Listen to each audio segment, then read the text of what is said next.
this episode, I talk with my friend and fellow horror fan, Sheila Marie. She's a killer horror cosplayer and a huge supporter of the Mahoning Drive-In theater. We talk about old school horror and the great Mahoning Drive-In. If you dig this episode, make sure you leave me a rating on Apple or Spotify. That'd be greatly appreciated. After you're done with this episode, make sure you check out my fellow horsemen of the podcast apocalypse, Everything Went Black podcast, Into the Necrosphere, the Necromaniacs podcast, Break the Apocalypse, Eyeless Manifestations, and the Soul Knocks podcast. And once again, thanks so much for listening, and hope you dig this one. All right. Well, thanks for being on the podcast. This is pretty cool, and it's kind of been a long time coming, I think. So.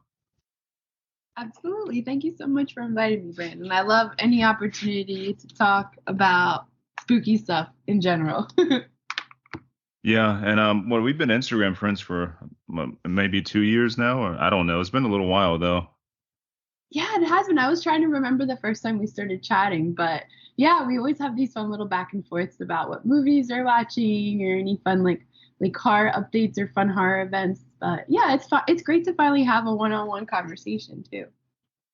Yeah, that's the cool thing with the whole podcast and stuff. You know, I've been able to reach out to people that, being so far away from certain people, like you can actually get out there and contact them, get more voice time, which is cool, So yeah, this has been really cool. I think at the first time I found your profile was I was scrolling through somewhere or I saw on somebody else's profile. I think it was you had the driller killer thing going on for the horror cosplay, which was really badass. Oh yes, thank you. It's funny. I feel like thanks to me making these fun, creative horror cosplays, I've gotten the chance to make some more online friends. I think the biggest ones that get some fun reactions are when I've done one for the driller killer for Slumber Party Massacre Part 2. And then, of course, also I've done horror cosplay for Slumber Party Massacre, the original, which is really cool. And I just have a lot of fun making them. Yeah. How long have you been doing that? That's a good question. I feel like I've been kind of toying around with dressing up for horror events since I started doing it for Rocky Horror Picture Show. So I want to say maybe it was 10 years ago. I started having fun going to one of those fun live screenings where you can dress up and they have a cast actually perform in front of the screen, and they do it at the famous Colonial Theater in Phoenixville, PA. And so I started doing I would dress up I think my first year dressed up as Eddie, played by Meatloaf. And I did a female Eddie version of it. And it was really cool seeing people's reactions, and they picked me up on stage for being in the top 5 best costumes for that. And I love any excuse to dress up and get creative. I love arts and crafts, and I get to combine all of that and just pay tribute to fun horror characters. And then over the pandemic is when I got more seriously into it. So I saw that there was not, as you recall, not much was going on during those days. Right. But there happened to be an event going on for Monster Mania Con was being hosted at the Mahoning Drive-In Theater, which is this wonderful beacon for many folks involved and interested in horror, and not just horror, but just anything that's just kind of niche and odd. And they play a lot of fun cult films. So I looked that they had this event there for Halloween, and I said, oh, I absolutely want to go, and I'm going to dress up because they have a costume contest. And immediately my brain just went to the driller killer for Slumber Party Massacre Part 2 and that amazing guitar. And so I had all this extra time in my hands, and I said, I'm going to make this. And not only that, I'm going to make sure that the drill actually works. And so I just did a lot of toying around and posting about it. And I got some fun, reactions from people, really encouraging stuff. And I just kept trying to problem solve how to make it work. And then got this awesome fringe motorcycle jacket to go along with it. And then I just kind of put it together, and it was so much fun. And that just ignited something in me, and going all in for horror cosplay since then. So that was kind of the thing that ignited it all. Did you also get featured in like a magazine or something with that cosplay as well? Oh, good question. So it wasn't for the Driller Killer for Slumber Party Massacre Part 2. It's when I did Russ Thorn for Slumber Party Massacre, the original. Um, Hmm. so he, so I decided to be him for an event at Mahoning. Every Labor Day weekend, they have what's called Camp Blood, where they do a lot of like slasher movies, and one of the movies being played was Slumber Party Massacre. So clearly, I had to do it. I had to do Russ Thorn. So when I was there, I had I had the actual like big drill. I just obviously didn't plug it in. And then the editor in chief from Fangoria, who's the coolest dude, his name is Phil Noble Jr. He took a Hmm. picture of me and shared it off of Fangoria, and he and I kind of like have like talked back and forth. He's a really great guy, and so Fangoria reached out to me to do like this fun little like first page of their magazine where it's like just like promoting cosplayers. So I got to be on an issue of Fangoria with a couple pictures of my cosplays that I've done. Wow, yeah, that's badass. And yeah, Phil Noble's awesome. He pretty much bought back Fangoria, if I'm not mistaken, from being nothing because it was gone for a while. And yeah, I mean that's a hell of an achievement, to be in the magazine like that. It's fucking cool. Yes, thank you. I feel so cool. Like I'm like, is this real life? So I have the issue here. It's in a very safe place, of course, when we have visitors, in case they want to see. I gladly show them. And yeah, I love all the stuff that Fangoria has been doing these days. It's always cool to see what projects are like, what connections they're doing. So yeah, I'm very glad that Phil's involved. It seems like a really cool place to work and connect with. So I'm excited to see what else they come out with. But yeah, I feel super lucky to be on that little section of that first page there. It's cool though. You're like immortalized forever. I mean, you can't get much better than that. And then it's Fangoria. I mean, how cool is that, right? I know. Honestly, it still blows me away that like I consider myself a horror fan, but I know there's people out there who are like all in. I think that's super cool and support that. But it really means a lot to me when big horror fans recognize what I'm doing and give me some props. Those people like you could walk you could walk doing around in a con doing an 80s like horror B movie cosplay, and some people they'll like smile and like take a picture and they'll be like, "Oh, what are you?" And I never take it as a bad thing. I always love sharing the love. So I'm like, "Oh, I can't wait to tell you about this movie. You got to watch it." But it's extra special when uh a fan looks at you and knows exactly who you are and calls you by that character name and like says, "I've never seen this cosplay before.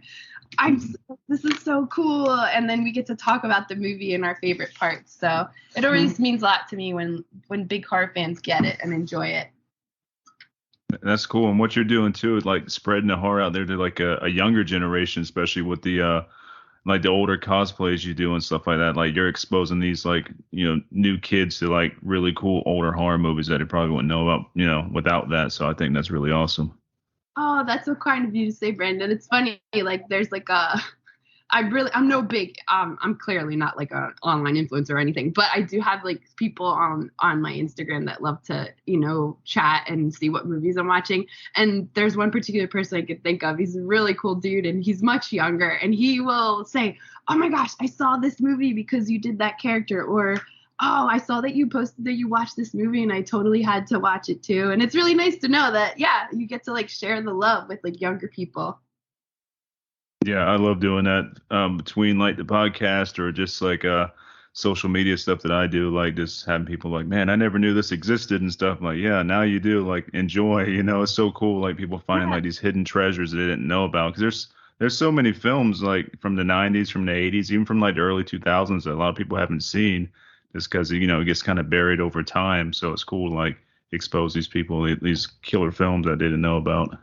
Oh, yeah. And I'm glad that you have the same mentality, Brandon, because gatekeeping is in every fandom, but I really am not into like that attitude of like, "Oh, you've never seen this? Like, how could you like totally not get to see this movie?" That's no fun and that's no fair. We all have reasons we might have missed certain movies. Like, I still will, have no shame in saying, there's this, a movie that I haven't seen. There's no shame in that. I think why not share the love and the excitement about this genre and all the subgenres that come along with it? Gatekeeping is for turds. No thanks. 100% agreed on that. Yeah, gatekeeping's fucking stupid. And I come from the metal world as well as like the horror stuff, you know what I mean? And there's gatekeeping in both sides of those. Like, and I just think it's stupid, you know? Like, you like what you like, and if you haven't seen something, you know, there's a good chance to get exposed to it and like you know, enjoy it and not be like shunned about it or whatever, you know? Oh, I love that, especially with I definitely name three bands, yeah. Or Yeah, I three hate that shit. yeah, name God. three songs. I see you're wearing a shirt. It says Harley Davidson, name three songs. So And I'm the worst when it comes to lyrics. And I mean, I like the metal bands that I've seen and fucking listened to over the years. It's like in the thousands and stuff. I'm still really horrible with fucking lyrics. So it's like, what's the lyric? This one, like, I don't fucking know. You know, I forgot. You know, yeah, it's just like the small details don't mean you're not a fucking fan. You know. wholeheartedly agree because I just make up lyrics and they're many times they're nonsensical, but they fit. That's great. And yeah, and this is cool seeing like the younger generation of fans of like horror movies and stuff like out there, like, you know, doing their thing and stuff. Because a lot of the newer stuff that comes out now for like, you know, more their generation, I guess, it's kind of like, you know, their Chucky or their you know, Nightmare on Elm Street or something like that. Like, you know, is this cool to see that, you know, it's still going on? Like horror is like stronger than ever now, if you ask me. So. Oh my gosh, yeah. There's like I can't keep up with all of the new stuff that comes out. But that's okay. I don't need to because I'll just pay attention to what people are saying and go from there. And yeah, you're right. It's really exciting to see like the trajectory of the genre and like all the different creative and increased diversity in all aspects of horror that I'm really enjoying too. So it's really just it's great to see that there's also more money being put into it. So you see those bigger budget movies, but they're really good quality. Yeah, I'm really digging all the new stuff that's coming out. I'm excited to see every year like what else comes out of it and all the creativity that comes from that art. Yeah, totally. What are some things you're watching now that's kind of like noteworthy? Ooh, good question. As you probably know from my, I tend to watch older stuff. Definitely like to watch tapes, but newer stuff. Really excited to. I haven't seen it yet. I actually saw that it's on Peacock, so I'm making it a note to watch it tomorrow. Cocaine Bear. I'm dying to see. Yeah, Um, me too. I saw that it's on Peacock streaming, so I'm definitely going to take advantage of that tomorrow. In terms of newer horror, I also really want to watch the new Evil Dead that's going to come out next weekend. Hmm. For shows, I've been watching Yellow Jackets, which is really dark and awesome. I'm also digging the soundtrack because it takes place in the 90s. Uh, Yeah, uh, definitely. Now you're making me scroll through my letterbox to see what newer stuff. Also, if anybody, we follow each other on a letterbox. I love seeing what people watch. It gives me ideas too. Let me see what I got in my diary here. A lot of older stuff. Oh, I saw. I'm looking. Man, everything is from the 80s or 90s, Brandon. I mean, that's pretty much what I do, like on a weekly basis. I do watch a lot of new stuff, but I'm always back into like especially the '90s, because you know really a '90s kid because I'm gonna be 37. I'm sorry, 38 this year, I think. You kind of lose track after a certain age. Me But too. yeah, the '90s like hold a like special place in my heart, especially when it comes to like horror movies and some of the like dark comedies of the '90s. Oh, absolutely. Totally agree. Yeah. So I've been looking at stuff, a lot of older stuff, just like you also were the same age. So I totally can relate. I saw Knock at the Cabin and I saw it maybe like 2 weeks ago. I really dug it because it was one of those movies that I just kept thinking about it a lot afterwards and I wanted to like listen to podcasts about it. And so when a movie does that, I think it's really fun because you start to like listen to different analysis. One of my favorite things to do is to like after I watch a movie, I look up if there's any podcasts about it because Hmm. I really love queer and also feminist analysis of horror movies. So like getting to hear more about those lens, about looking at like readings and interpretations of different horror movies. So after I watch, that's my little ritual is then just like check out what's out there, what people have to say, and discuss about it, and give some new like symbolism or interpretations about things and analysis that makes your brain work. Yeah, that's pretty much what I do too when I get done with the movie. But I usually go on a internet movie database, or I go to Letterboxd and read people's reviews, or I just like deep dive the movie, like who's in it, who directed it. I like to look up facts on different new horror movies, even old ones and stuff, like weird facts and everything. So I kind of go down the rabbit hole with film. Yes. Oh, my favorite thing is when you go on IMDb and there's like a shit ton of trivia. Yes, like I could fall asleep reading trivia on this 1992 slasher straight to Yeah, video. that's the best. You find out so much stuff you didn't know. Like, I think you can still add new stuff to the trivia section too. So you might have read it like a few years ago, then you go back to it, some new stuff got added to it, after like a good rewatch, and like, oh, I didn't know that. It's like, it's awesome. Yeah, absolutely. That's so true. It's always nice to like check in after a little bit to see what else is updated. I remember another show, obviously, that everyone's talking about is Last of Us. I thought that was just done so beautifully, and I'm excited to see how it goes. I don't want to give any spoilers, but I highly enjoyed that. I mean, it had definitely horror, but just like so much heart and the writing and the acting. So yeah, definitely into that one as well. Yeah, that was solid. I played the game, but I never beat the game. But from what I played, like comparing that to like the TV show, I think they really nailed it. Oh, well, yeah, I've heard like people who are fans of the game can are giving props to the show, so that's always good too when they line up. Yeah, definitely. And even if you're not even like a gamer or anything like that, like just the show on its own holds up by itself like superbly. It's really good. It's got a lot of emotion to it and stuff, and the acting's really good, and everything about it's pretty killer. So yeah, like if a show makes me sob like a baby after the credits roll at the end, I know it's good. All I'm gonna say is episode 3. That's it. Oh yeah, that's a heart wrencher there for sure. Yeah. I think one of the more recent films that come out, I think it was a few years ago now, maybe 2 or 3 years ago, that really kind of pulled at my emotions a little bit was the movie Pig with Nicolas Cage. Oh, Yeah. yeah. God. I know this is not a spoiler. This is not a spoiler show, correct? Oh yeah, you can spoil whatever. Whatever. Yeah, it's good. First of all, I love Nicolas Cage. He's the only man that is tattooed on my body, and I have a lot of tattoos. Oh, badass. I have a tattoo of Nicolas Cage from from one of his movies, and it's so I absolutely adore him. But yeah, I saw that movie Pig, and I wasn't sure what to expect, but I really enjoyed it, and definitely was, again, that's one of those movies I was like, I can't wait to hear what people have to say about this, or just like analysis about it. But yeah, that was definitely a good one. Trying to think of others that made me have that same guttural reaction. There's a few, but Going back to Nicolas Cage, I got that same feeling. And my favorite movie that hasn't been beat so far, like my favorite movie ever, and that's saying a lot, and that's Mandy.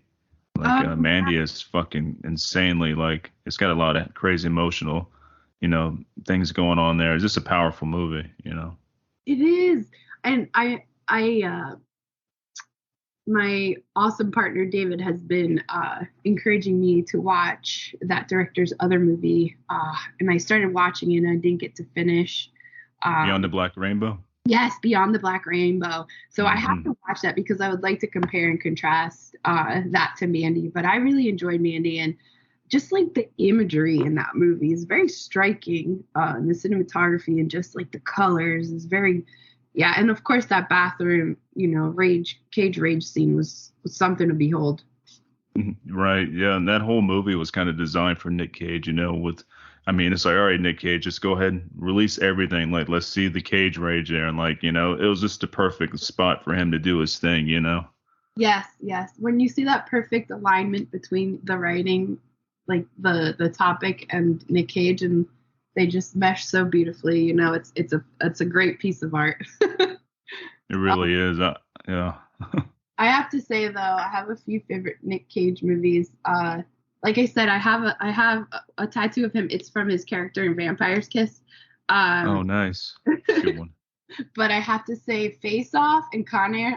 I don't care how many times I've seen it. If it's on TV, I will watch it. I have to watch those. Yeah, Face Off's a good one. I'm a big Nick Cage fan too. Like, there's not many things I don't like him in really. Like, if he's in there, I'm at least gonna like give it a watch. You know, like Mhm. it's just Nick Cage or something about him, and he's like, he was the man in the '90s, and now he's made like he's back again doing really cool shit. So it's just good to see. It is good to see. I'm glad that he's getting the type of projects that he's getting now.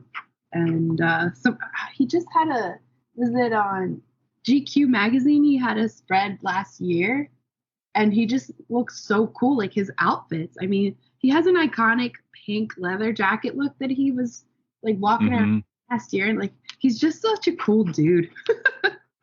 Yeah, he's just himself, he's not trying to be like what's popular now. It's him, and that's what's so cool about it. Yeah. And speaking of metal, his one kid is in a metal band, right? I think it's a black yeah. band? Yeah. I think it is a black metal band. I did know the name. I just can't recall it off the top of my head right now, but yeah. Well, I gotta give it a listen. There's another famous celebrity whose kid's in a metal band. I'm trying. Oh, it was Kevin Bacon. His son's I think his son's I think he's a bass player. No, he's a guitar player if I'm not mistaken. I'm not 100% on this, but anyways, he was in a really killer band for a small period of time called Black Anvil, Oh, black metal band from New York, and I think he's in a different band now, but like it's just cool knowing that Kevin Bacon's son's in a metal band and playing good metal. That's pretty awesome.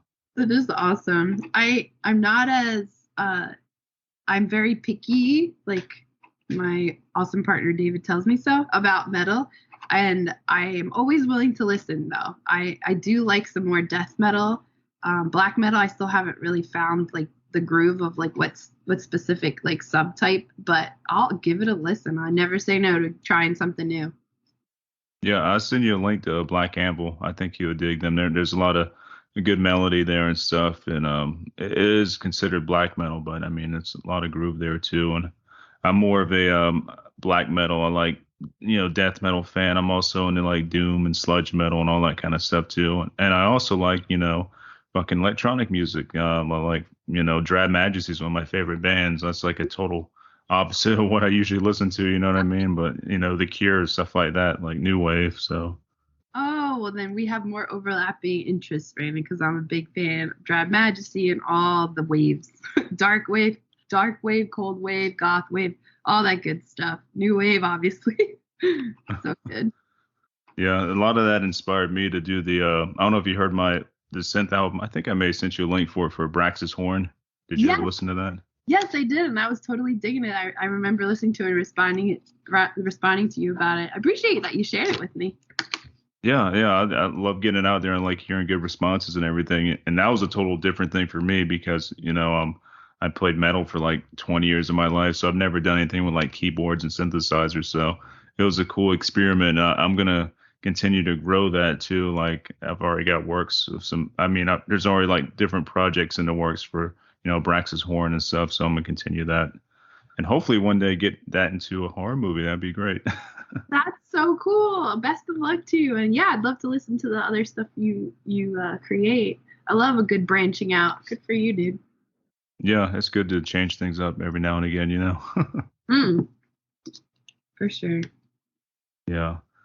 One thing I want to ask you about, you do a lot with the Mahoning Drive-In, and I want to go there. I have not been there, and I've been offered to come up that way before and stuff, but like, yeah, that seems pretty badass, and I see you do a lot of support for them, so.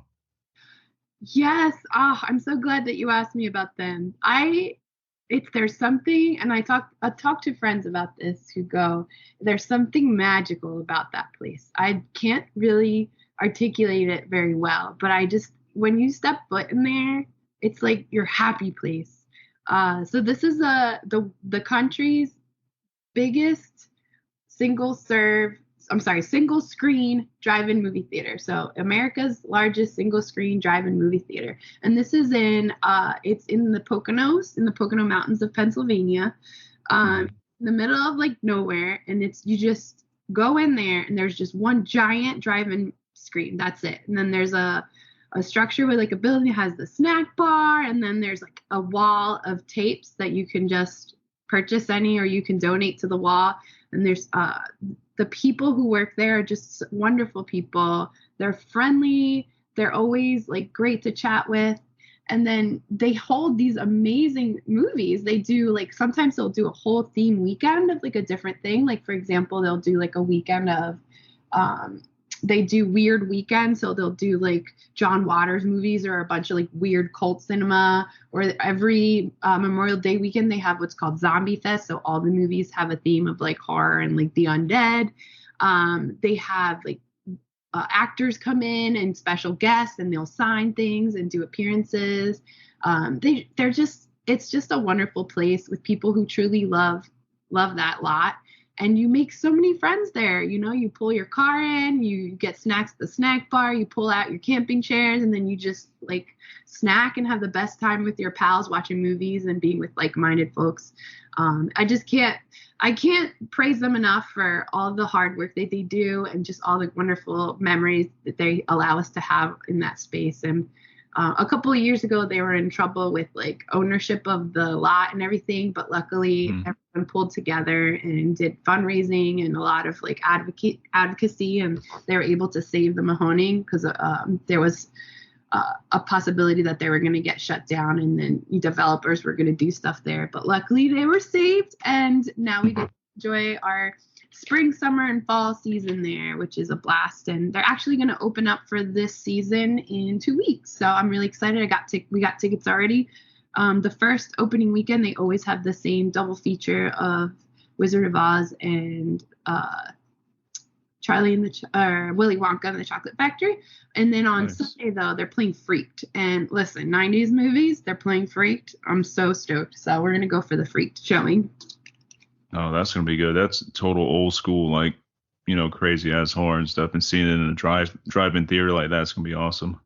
Definitely. I didn't even mention, like, they have people who create the most wonderful photo ops there, too. So shout out to JT, head of production there. They will make, like, really fun, big, life-size, like, photo ops, like, with backgrounds based about the theme of the movie. Or when they do, like, Trauma-thon, which is, like, trauma movie weekend, they have, like, a big, like, a background where you can take photos like from one of the trauma movies. So there's just so much creativity and love and like-mindedness there. And it's a great safe space for people. And it's so lovely to go and catch up with folks who come from who come from a long way sometimes just to go see a movie there.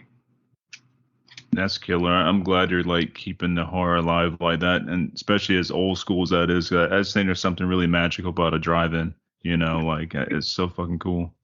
It really is. Have you ever been to a drive-in movie theater, Brandon? I've been into like it wasn't technically a drive-in. It was more like a pop-up type drive-in, but it was still really cool. It was a Halloween like maybe 12 years ago now, and I saw The Exorcist outside. Ooh. So technically it was a drive-in. Yeah. That shit was really fucking awesome, especially seeing it on Halloween and watching people's reactions to seeing The Exorcist for the first time, you know? Oh, yeah, that's true. Oh, that sounds like a blast. Yeah, there's nothing like it. You can't really describe it. Just being outside and then like it's in the middle of the mountains too, Mahoning. So you're just like, the stars look so beautiful out there when you look up too. Like you look up and they're so clear because there's not the kind of light pollution where we live. So it's just, like I said, it's magical. And if you get a chance to go, Brandon, let me know. We'll have to meet up. If you're a big VHS collector, I have to say VHS Fest is a wonderful event to try to make it to at Mahoning. It's a whole weekend. They have vendors, people swapping VHS, and all the movies have to do with are either like shot on video or just like big VHS loved movies. It's being held in July this year. Nice. Yeah, I would love to make that. That'd be cool as hell. And it's on my definitely on my radar to make it to the theater and stuff. For like, I wanted to do it back when Joe Bob was doing his stuff out there. I think he did like the Jamboree. I don't know if he still does the Jamboree out there. I think he does, right? Or Oh yeah, that was a great weekend. I that was like a special event that he did it 2 summers ago. I don't think he does it every year at Mahoning, but I wouldn't be surprised if something got set up again at Mahoning with him. I know he's actually doing like a little tour. He's coming around where we live, and we're gonna go see him. oh, that's cool. Yeah, so it'd be cool. Yeah. Yeah, that's another thing off my list I want to do is go see Joe Bob talk or just go to any of his like events. I think that'd be fucking cool. I've been trying to get him on the podcast. I'm on the list, so it eventually happened. I just don't know when. It's Joe Bob. He's super busy, and I understand. So Yeah, that's so exciting. Hopefully you'll get pulled off the list soon. And talk about resurgence. Wow. Being the same age, almost 30, going to be 38 this year as well. I remember Monster Vision and like flipping the channels in the 90s at night and seeing him on TNT and just like checking out what's going on there. And it's really cool that like this huge resurgence has come back for him and just that type of culture and seeing what comes from it. Also, his on Shudder, that really fun series that he does is going to come back on. I think next Friday it's back on for the summer. yep, next Friday is the new season. I'm looking forward to that, and it's like, oh, it's so good. But I always get so sad when it's over. Like, damn it, I gotta wait another year. But then he throws in like the specials too, which is really cool. So I feel the same way. I have to say, like, that's at the drive. What is it called? Is it at the drive-in? I think that's the formal. It's the last drive-in with Joe Bob. That's right. Yeah. The Drive-In is a band. That's a really good band. The last Drive-In on Shudder, that like totally helped me get through the pandemic. I remember like I was so excited for Friday nights. I would like make a homemade pizza and just like sit back in my jammies, eat the pizza, and see what fun. I love the surprise of not knowing what the movies are until until you tune in. Mm-hmm. Yeah, I love that part. It also helped me through the pandemic too. Like I was doing like the live tweeting stuff they would do with like Darcy and everything. Be on Twitter doing the live tweets, and also I'd be on Twitter and also on Instagram like throwing stuff out. Like I don't know, just like chatting with people. Like I think Barbara Crampton tweeted back at me. Felissa Rose did that before. Doing these like live tweets. I'm like, that's so fucking cool. Oh my gosh, how cool is that? I have an eternal crush on Barbara Crampton. That's so cool. We heard back from her. And she's eternal. yeah, I mean, can we talk about the beyond in that scene? Oh my gosh. Yeah. She's the best. She doesn't age either. Like she stopped aging like years ago. I think she could be a vampire. I wouldn't be surprised. She's gorgeous, timeless. Was it Your Next is when we saw her come back after a while of not being on the screen, and I was just like, yes, she's back. Yeah, she's back and better than ever. She did her role in Jacob's Wife was really killer. I enjoyed that one. Oh, I have to see that. That's on my watch list. Thank you for reminding me. I need to. Yeah, it's really good. Yeah, I heard a lot of good stuff about it. Yeah, Jacob's Wife. If I'm not mistaken, I'm pretty sure Bonnie Aarons was in that too, playing the main vampire. So, and Bonnie Aarons is fucking really awesome. Yeah. She played Valak in what was it, The Nun, and she was also like her most famous role for me was like a little split second thing in Mulholland Drive where she plays like the hobo, that's what they call it. But it's like this really scary scene in Mulholland Drive where she's sitting outside of a restaurant and the two guys walk out and she just kind of comes around this corner. It's like terrifying. It's one of the most terrifying scenes in anything. So yes, the famous like jump scare. Wow, mm-hmm. Her and jump scares. I love it. And she's so nice. I got to talk to her last year. She is like the fucking coolest, and we've been staying in touch via like instant messenger every now and again and stuff like that. But she's just the fucking coolest, Well, that's so awesome. Where does she live? Where is she from? I have no idea. I think California. I'm not sure on that, but yeah, I think California maybe. Okay, yeah, that makes sense. She's in show business, but that's so awesome. You get to have like make these cool like new connections and relationships with people by getting a chance to just talk to them and hear them out and share your love. Yeah, most definitely, and it's cool too. Doing the podcast stuff. Like I'm very introverted.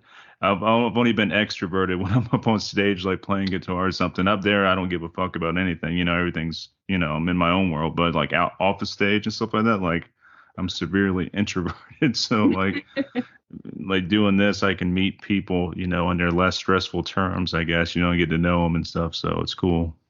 Absolutely. That's so cool that you found this outlet as a way for you to kind of branch out of your comfort zone of being an introvert. Yeah, it's definitely helped. That's for sure. Because originally I started off writing horror reviews and all. We get like screeners in, and I still have the website up. It's horrorwolf666.com. I don't really update it too much, except for the podcast gets updated on there. I just kind of ran out of steam reviewing movies, because I was doing a lot of movies and a lot of stuff comes my way that isn't so good, and I still, I want to watch and do it justice and stuff Right. like that. And it's just, I don't know, it kind of burnt me out on all that. I'm like, I don't want to do this no more. So I don't really write reviews. I do like a snippet or something on like Twitter or something like that, but I won't write a full review really anymore. That is a lot of time and energy. It's funny you say that because I was just thinking, like, I wonder how many people start a movie, aren't into it. How many of them just say, fuck it, I'm turning this off? Or how many people are like, I have to push through?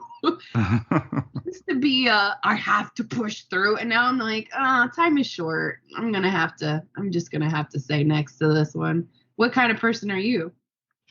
I used to be the type of person that would push through. I'm like, I gotta finish this. I started, I gotta finish it. But the older I've gotten, I'm like, I don't know. Like in the first 30 minutes, if it hasn't got me yet, and I can tell, it's not my type of movie, I'm probably just gonna watch something else. Yeah, I mean, Brandon, we're gonna be 38. We gotta make the most of our time. I'm telling you, and I've wasted so much time on some really bad movies. Not even bad in a fun way. I've watched some shit like just melts your brain. I'm like, I can't do this no more. Believe it. I'm a big fan of good bad movies. Absolutely adore good bad movies. But when it's a bad movie, no, I can't. Ugh, no. Yeah. I tell you, a good bad movie. Well, it's actually a good bad movie. It was the gore edition of Tammy and the T-Rex, like the gory version that came out when they redid it and stuff. I thought that was fucking cool. It was kind of a hidden gem for me because I'd never seen it when I was younger. That it was all new to me.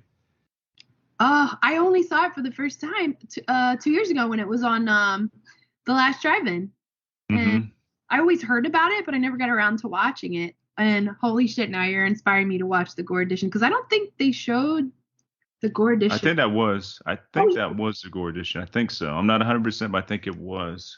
Yeah, because there was that scene of spoiler alert, when he's like flattened and they drag his body, and I laughed so hard. I think that is, yeah. I would figure that would be the gore edition. But yeah, that is a really fun movie. I'm so glad I got to finally watch it.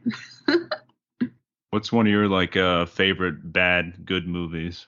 I have to say one of them is Prom Night 2, Hello Mary Lou. It's just so bonkers good. I just absolutely adore it. And I don't even know it's fair to call it a good bad movie. It's just out there, and I love that about it. There's just so many funny parts. And just some so first of all, I loved it so much that I did a cosplay of Mary Lou, and I made my own possessed horse, and I took it to Monster Mania Con. And actually, Darcy from Joe Bob's,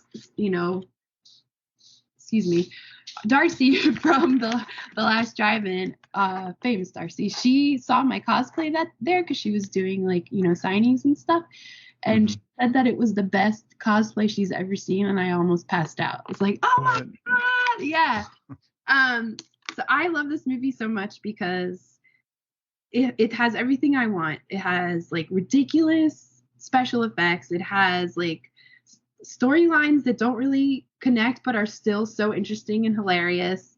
They have 50-year-olds playing high schoolers. I don't want to give it away to people who might be interested in watching it because I don't want to spoil it for them, but it's so much fun.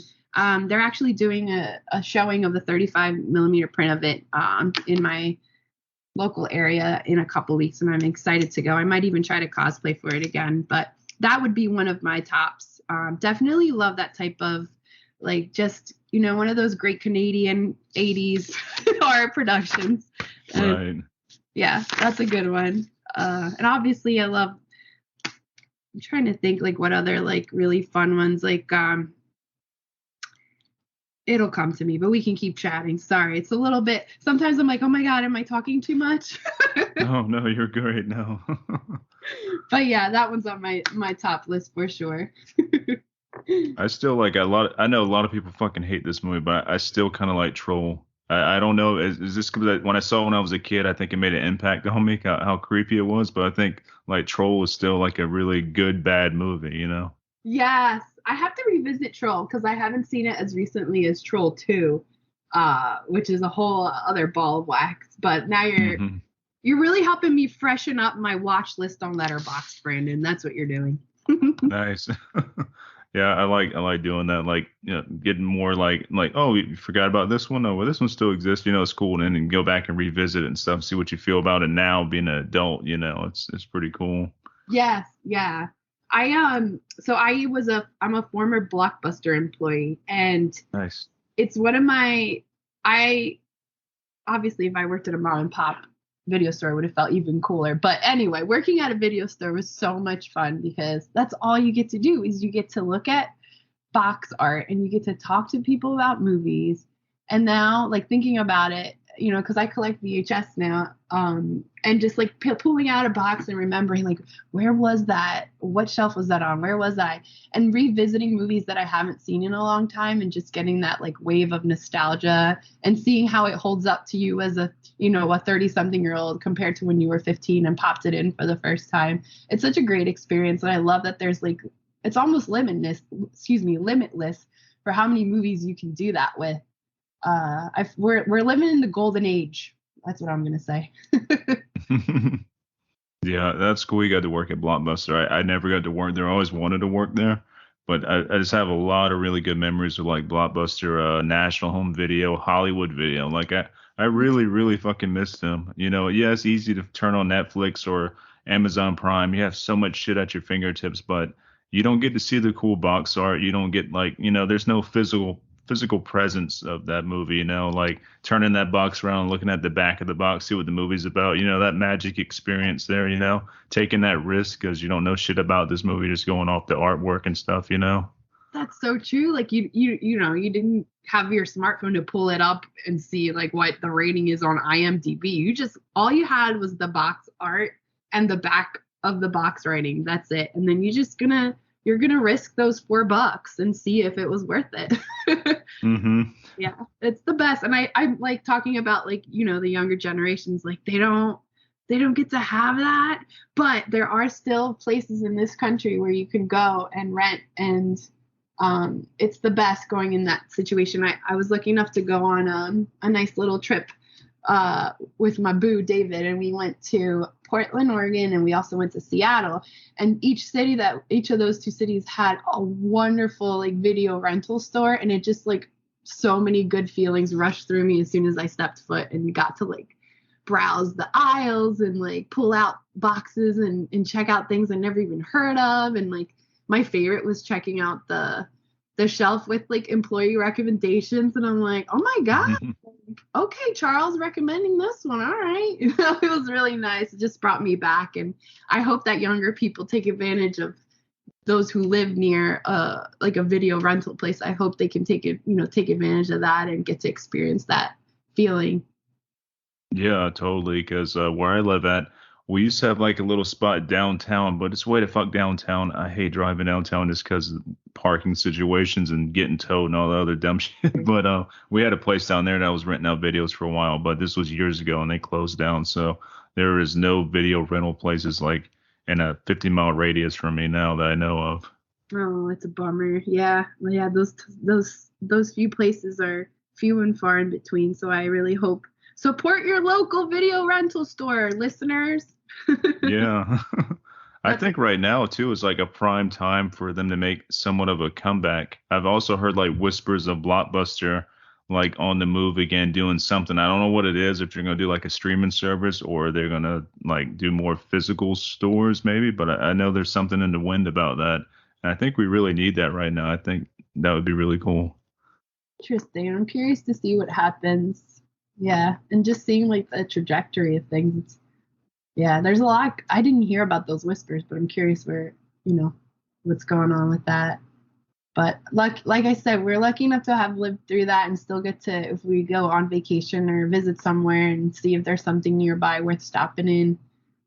We used to have a place about a half hour from here called Viva Video, and I was lucky enough to check it out during the pandemic times. Unfortunately, they closed about a year and a half ago, but I got to experience it before they shut down, so it was cool. And yeah, it's a great vibe, and hopefully, more places might even pop up. That would be pretty cool.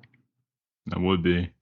Right now, if you want to like find some, you might already know about this place. It's an online shop, but it's called Witter Entertainment, and they throw out like brand new VHSs, like brand new movies. Like I got a fucking badass like clam case of Mandy VHS, like the big giant box version, you know. They do like reissues of like this stuff or just brand new movies they throw straight to VHS, and their like presentation and everything is spot on. What is it? What entertainment? Witter Entertainment. Okay, I'm writing this down. They're teamed up with Broke Horror Fan. Like they're kind of in this together and stuff. And Broke Horror Fan's awesome, really cool dude. Both of them are really nice people. I've had them on the podcast and stuff. But what they do for like VHS stuff is amazing. But you got to be fast getting the brand new ones when they come out because they announce it like a month before. Like, be ready on this date. We're making a new announcement of this VHS is coming out. And like when I got the Mandy big giant box edition, like the fancy one, because they do different variants, you know. So I wanted the top variant for Mandy because I'm obsessed with that movie. So it literally sold out in like 30 minutes or something like that. It was crazy. Well, that's a testament to how good the quality is. That's so cool. I'm glad you got your hands on it. Yeah, I got that, and I also got a Willy's Wonderland box? I mean, giant big box VHS version of that one, which I also like a lot.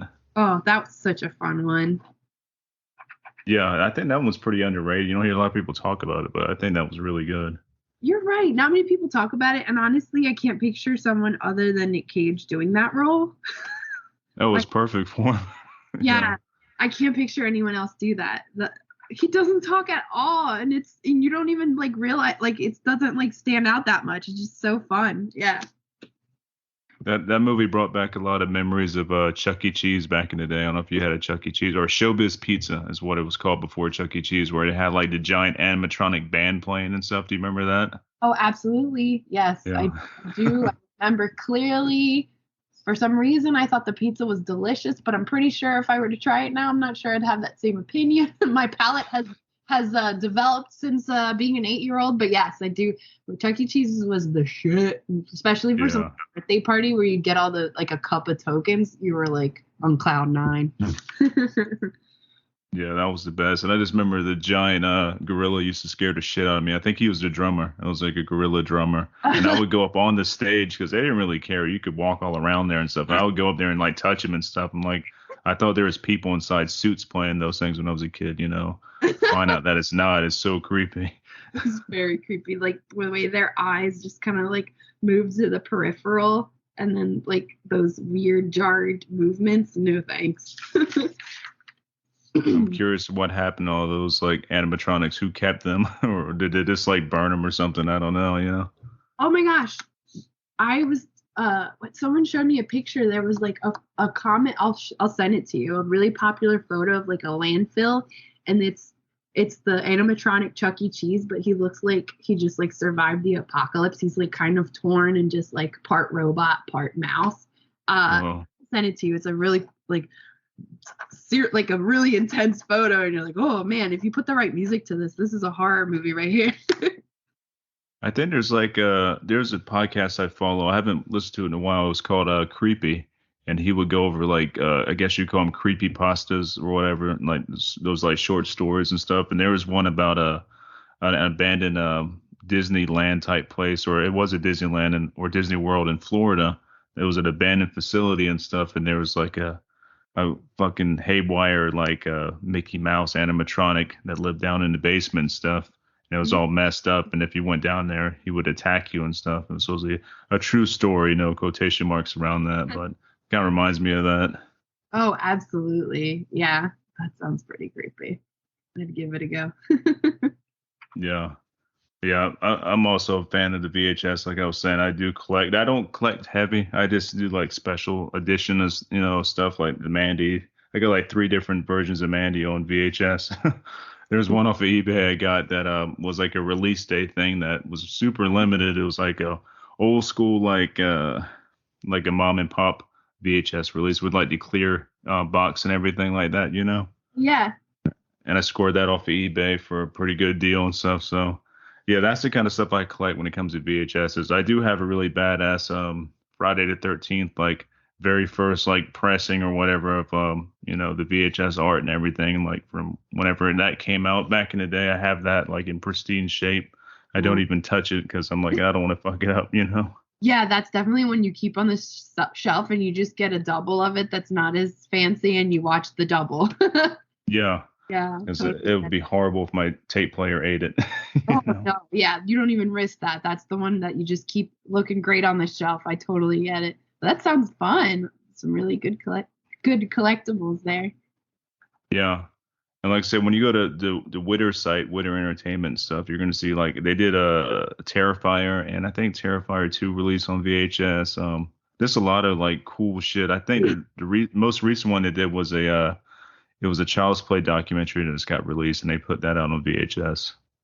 Sweet. I wrote it down. I'm definitely going to give it a look and see what stuff is up. I always like to see physical media and see what cool like artwork people do and like connections they do to put out some fun movies like that. Especially because, in general, tapes don't come out. It has to be like a special, or if like the movie has something to do with that those decades, that had tapes, or if it's like a special edition kind of thing. But it's always cool to see what's out there. There's a Holy Grail VHS I want to get. I haven't really looked hard either on this, but I love the movie Cobra. Have you ever seen Cobra? Wait, is that with Russell? Wait, Sylvester Stallone. Oh, Sylvester Stallone. I don't think I saw that. I'm looking it up on Letterboxd, but hit me with the info on that one. Okay, yeah, Sylvester Stallone, I think he wrote that film, and actually Panos Cosmatos' dad, the guy that directed Mandy and stuff, his dad directed Cobra, so it has a lot of the same weird colors of Mandy with like the reds and all that stuff, and kind of the purples, that kind of artistic touch. I guess it runs in the family, and Cobra is so fucking good. Oh, this artwork, Stallone's holding a gun, but he's also got one on his like waistband, and then he's got two grenades attached to his waistband, and he's got aviators and a cigarette hanging out of his mouth. I'm sold. Oh, you ain't seen nothing yet. There's a scene where he's eating pizza. He eats pizza like you've never seen before. Like the way he eats his slice, I don't want to ruin it for you, but it's the most memorable part of the whole movie. Just added it to my watch list. Many thanks on that one, Brandon. And that one's streaming on if you got HBO Max, it's up there now if I'm not mistaken. Ooh, I do have HBO Max. I'll absolutely give it a watch. Thank you. I always love recommendations. It's so good. A lot of people know about that one, I don't think. And it's almost a horror movie. Like it's an action movie at heart, but there's a lot of horror elements to it, especially it deals with like cults and all that stuff too. Like there's an end of the world cult that he's kind of battling against. And it's got Brian Thompson in there, who's played like more villains than anybody I've ever seen. If you remember Brian Thompson, you know him when you see him. Like, okay, I know that guy. He's been in everything. So it's just really good. It's solid. Totally, he's been in everything. Yeah, he was in the Terminator. He was, yes, and he's got that distinct look about him. He just looks like a bad guy. I don't think he's ever played a good guy in anything. I wouldn't be surprised if he never played a good guy. I love a good character actor. They don't get enough credit, those character actors. I know. Yeah, totally. I'm not all about the leading person. I want to see like the character actors, I want to see like, they get more heart than like the lead actors and stuff, Totally agree. And it's always fun to like watch a movie you haven't seen in a long, like we were talking about, like that you haven't seen since you were younger, and then pull it in, and then you're like, oh my gosh, it's this person, it's that person. You start to pick out the character actors that you recognize. now that you're older and have watched a lot and, familiarize yourself more with them. It's a really fun little activity to do while you're watching an older movie. Totally. What's your favorite decade of horror? 80s, 90s, now, Uh, before? I think I would gonna have to say 80s. I really love like 80s B movie, 80s slasher movies. I also love the subgenre of like metal and horror, like Hmm. older 80s metal horror mashup kind of subgenre movies, like Trick or Treat and Black Roses. Oh, I love Black Roses, yeah. Yeah, yeah. So I'm gonna say that, but I have to say I have to give so much props to like the current newer horror movies that are coming out. I just there's so much creativity and going on right now. I think just also seeing like more diversity in like directors and writers currently and what comes from that. But if it's like a weeknight and I have a chance to put in a movie, chances are very high that it's going to be an 80s horror movie. I also like some 90s too, like that bridging that gap between the 80s and 90s, so like early mid 90s. But I would say that's my favorite decade. What are some of your favorite 80s movies? I've mentioned a few. I would say like the ones I've mentioned, Slumber Party Massacre, part 1 and 2. Also, I just love that these were directed and written by women. I love seeing like the character development. I love seeing the little nods to those Slumber Party Massacre movies, like all the nods to like the little jokes. Seeing the women have conversations. So like passing the Bechdel test is also a wonderful thing for me in horror movies. If the movie passes the Bechdel test, I'm super into it. I would also say I like also the first 3 Hellraiser movies, although the third one is a 90s movie. I also have done cosplay. Honestly, if I've done a cosplay of it, it means that I'm a big fan. So I've done Night of the Demons. I told you Prom Night 2. Hellraiser 2 I've done a cosplay for. I also like Henenlotter movies. I think they're really fun and silly. Hmm. Like Brain Damage, Frankenhooker, Basket Case, of course. What other 80s horror I'm really into? Definitely like, I think that's a pretty good little offshoot, I'm going to say. Yeah. Yeah. I Yeah. mean, obviously go through my letterbox and just start naming a bunch of shit, but I would say those are some big ones. Return of the Living Dead, of course, that one too. And The Beyond, and Nice. yeah, I think Yeah. those are a few. Yeah. Yeah, it's a solid list and a lot of good stuff. So many good stuff. I mean, so many good films came out in the 80s. It's crazy. Oh, Like, god damn. I'm still finding out about movies that come from that decade that are like within my wheelhouse of interest, and I'm always like digging around too and seeing, because like I said, I love that we're not gatekeepers, we're not into gatekeepers, and sometimes there's just a movie that I honestly just never got around to watching it, and so I'll make sure to hit that in my list of movies, and I definitely like. Again, talking about the pandemic, that was a time where I was really able to knock some movies off my list and get myself more familiarized with certain genres. I wasn't really into like Italian horror and giallo, and then I all of a sudden got introduced to more of it maybe like 3 or 4 years ago, and I was like, you know what, I'm taking this, and then I started to go on a little bit of like a black hole, like starting to watch some of those classics, and I still haven't gotten through a lot of those big popular classic giallos or Italian horrors, but I'm digging it. I'm like feel like my tastes have evolved, so I'm starting to like explore movies that before I was like, yeah, I don't know that I want to watch it. And now I'm like, you know what? I'm going to give this a shot because I'm starting to dig similar movies. So it's nice to kind of like evolve in that way, because then you start to have like a bigger threshold about what movies you want to give a watch. Yeah, totally. And that's a genre too that I'm not really big on, and I'm still not that big on it. The giallo films and stuff. I've seen a few, I've seen a bunch of them, but nothing really hits me. You know what I mean? Like it's never Yeah. really been my thing. But I have total respect for it. I think it's cool, and they're still doing like kind of modern day giallos. Like art. there's like, our versions of the U.S. versions, I guess, that come out. What was that last one? James Wan did. The It was kind of a giallo-ish, Malignant. Yeah, yeah. yeah. It's funny you mentioned that movie because last night I was like flipping through movies. And I was like, I should rewatch this because when I first saw it, I did not do any like digging or research, or so I didn't know what way to take the movie.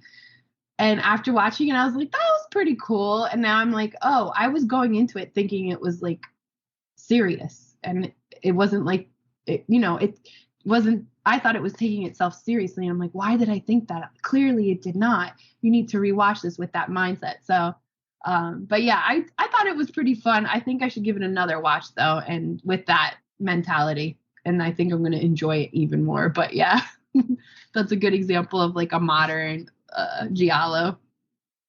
Yeah, and I went in with the same mindset with that. I'm like, oh, this is called Malignant. I didn't really see any trailers for it, so I was like, all right, it's gonna be like maybe like a supernatural like possession type movie because James Wan and stuff. I'm thinking Insidious and all that, and I Yeah. went into it with a way different mindset because what came out of it was, to me, it had like an early 2000s, late 90s feel to it when those kind of films came out. Like it would have worked perfectly, like pairing that with like House of Wax or something like, to remake a House of Wax or any of those like remakes that came out in the early 2000s. Like that's the kind of feel it had. It didn't feel like a modern movie to me. It was weird. I didn't not like it. I was like, okay, it's not bad. It's just I didn't really know what I was going for at first, but now looking back, it's like, okay, there's a lot of humor in this. It's not supposed to be serious. Exactly. I think we both had the same experience, Brandon, which tells me that I'm going to take a close look at your letterboxed reviews and choices because I feel like our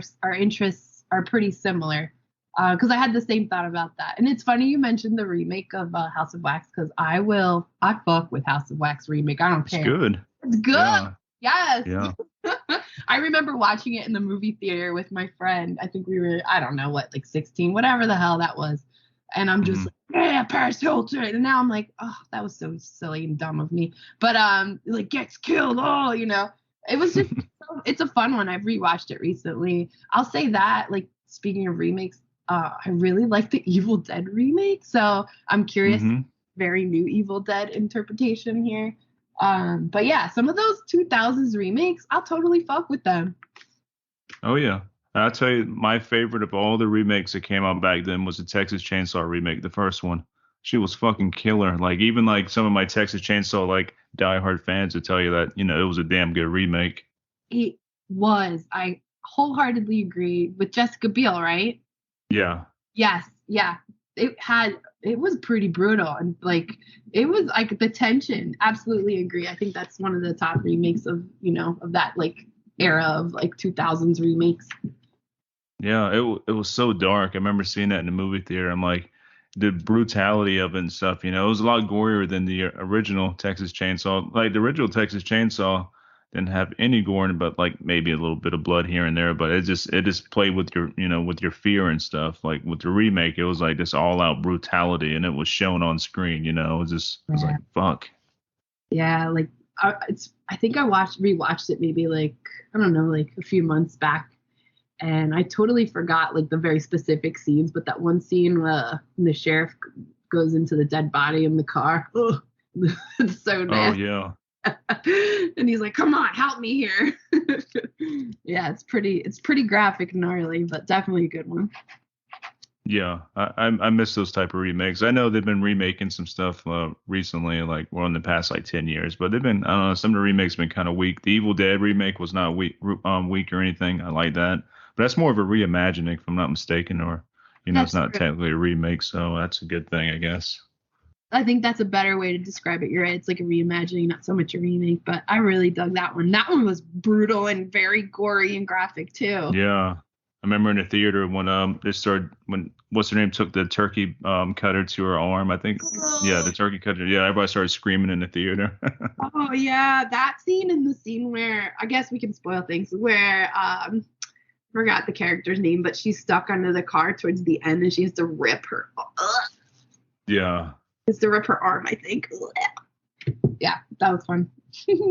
I need to revisit that film. Also another one around that same time period. I think it was around there, maybe a little bit earlier, but which I think is a complete like gem of a movie. But if you go in like just watching the first half of the film, you're gonna be like, oh, this is like some Dawson's Creek shit. But Cabin in the Woods. Oh my gosh, yes. I love it. That movie was made for horror fans through and through. And I I'm just thinking like just like all the time I feel like you could rewatch it and you'll find like newer little like digs or little Easter eggs for us horror nerds, and it's so cool and it's funny and it's so aware of itself. Like the whole like betting pool about like which way are they gonna get killed. It's such a good one. Yeah. It really is, and it aged really well. Like I like it more than I've ever liked it before. Like when I saw it in the theater for the first time, it's a lot to process at one time, like where it's trying to go, because it's like, is this a comedy? What is this? And like, okay, I understand what this is now. And Yeah, the second view, and it's like, oh, this is cool. Then like the third or fourth view, I'm like, oh, this is fucking a masterpiece. absolutely. I love and now that you say that, like I'm thinking about just like movies that are similar in that they're aware of themselves and they do like satire and they they go the whole meta route. Hmm. And correct me if I'm wrong, but I feel like the first movie to like just like revolutionize that would be Scream, 1996 Scream.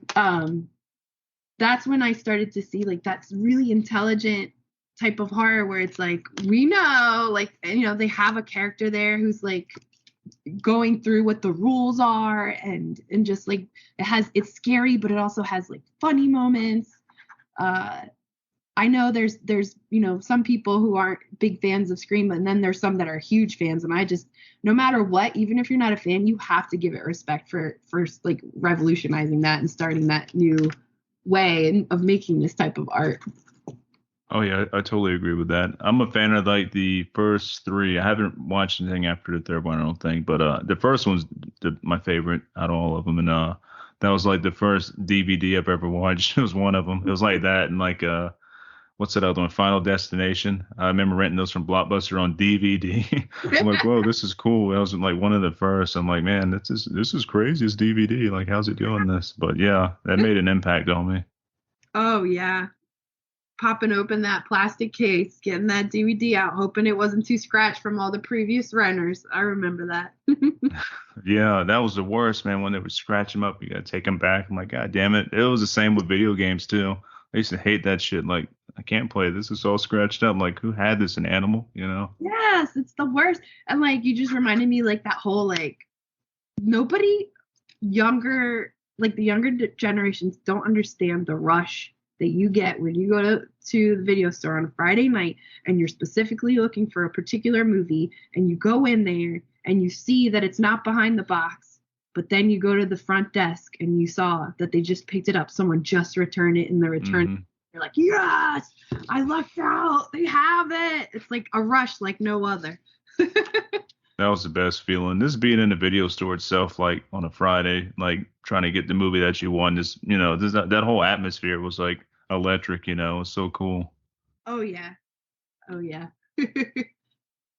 The kids nowadays don't know about the hunt for the right movie. They don't know because it's all right there and at your fingertips now. Like you can watch anything at any time. Like you don't have to worry about it being checked out. It's all right there. I know. They don't know the kids these days. Damn kids. Yeah. And it's just crazy though. Like you have so many choices now, and I end up like I get overwhelmed sometimes if I'm not going looking for a specific movie like I want to watch now. If I'm just like, trying to like on a Friday night, I just want to kind of watch something. I don't have to think about too much. Like Yeah. just searching for stuff is insane. There's so much shit. Yeah. It's like sensory overload sometimes when you're scrolling through like, okay, what do I want to watch? And then you don't realize like 45 minutes pass and you still haven't picked something. You're like, too many options.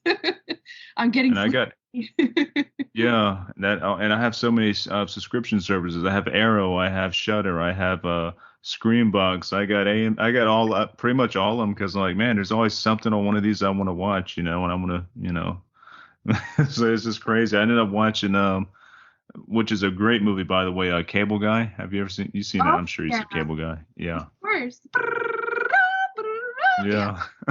It's so dark. Like you don't realize how dark that movie was when you were a kid, but watching it now, it's like, man, this movie's fucked up.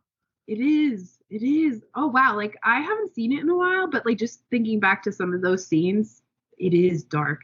And I think with, older and like getting to like interpret things a little differently, I'm gonna have to revisit that and I'm gonna realize just how dark it is. But now that you say that, Brandon, that makes so much sense. It is really dark. It is, and I watched it last night for like the 20th time, and I'm like, man, it's still really really good. Like it's one of Jim Carrey's best. I was a fan of Jim Carrey, like all his shit back in the 90s and everything, but this is kind of later in his career, I guess, after like Ace Ventura and stuff. And you got a lot of hate for this movie because like it wasn't your classic Jim Carrey because he's pretty mean in this, but Yeah. I thought it was fucking great. Yeah, especially the ending. The ending is pretty dark too of that one. Yeah. And I'm glad he didn't die. For some Yeah. reason, I thought he died when I was a kid, but no, he didn't. He's just he found a new friend in the helicopter that was taking him away. So Yep. Someone else to obsess over. he was almost, if you think about it, he's kind of like an entity because he never gave his real name. Nobody knew his real name. He really didn't work as a cable guy, and he would befriend people and just kind of like leech off of them and like almost like a ghost or something, like some type of like evil spirit. That would be a cool like little side story thing going on there, like a little background thing if that was true, right? Yeah.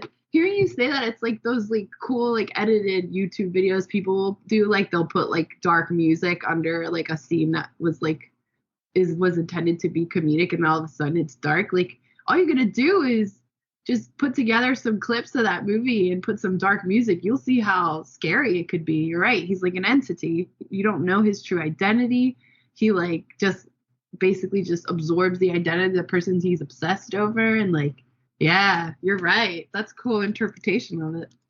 Yeah, and you don't even see where he lives at. They never show his house or anything like that. There's like one scene where he calls what's his name, and he's like in a crawl space with a spider crawling over his face. Like what?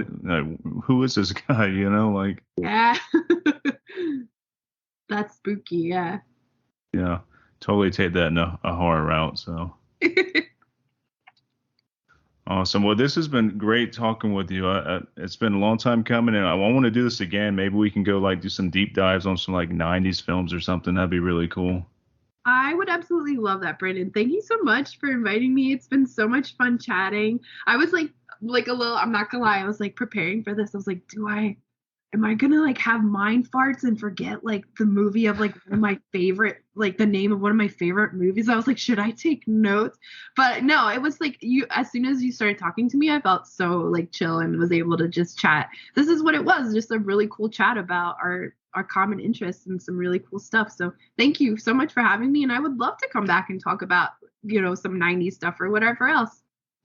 Hell yeah, no, this has been a great conversation and stuff, and yeah, that I like when good conversations go like this, when they're good conversations, it just kind of expands on itself. It's awesome. So Agreed. Yes. And if you ever come to Mahoning or make a trip, please hit me up and we'll hang out on the lot, eat popcorn and watch scary stuff. It'll be great. hell yeah, well, hopefully one day that'll happen. So that'd be cool. So, but then until then, have yourself a great rest of your weekend and stuff, and we will talk again soon. Sounds great. Thank you, Brandon. You have a great weekend as well. You too. Take it easy. Thanks. You too. Bye-bye. Bye.